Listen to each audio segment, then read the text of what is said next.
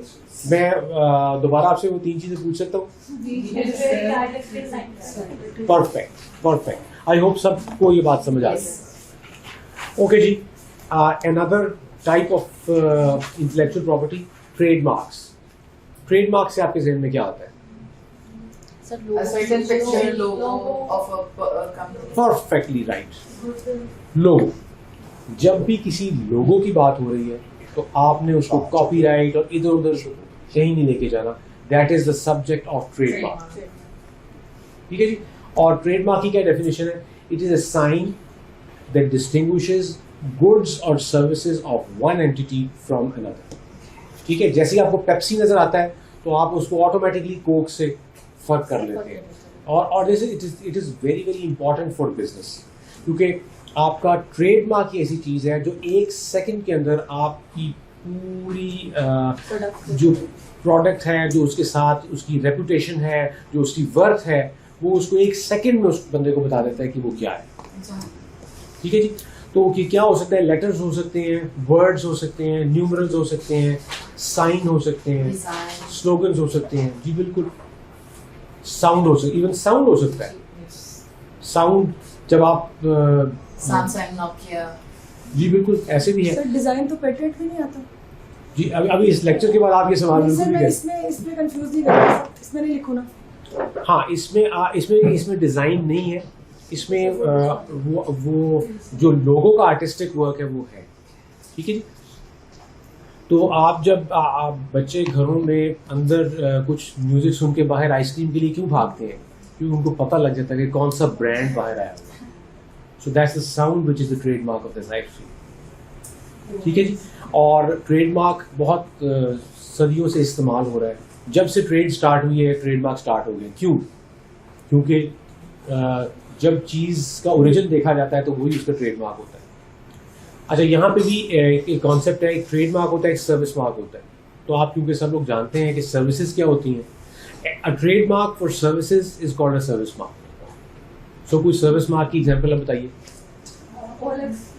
OLX is a service mark. TCS is a service mark. PIA. Amazon is a service mark. اور کوئی trade mark کی آپ مجھے بتائیے.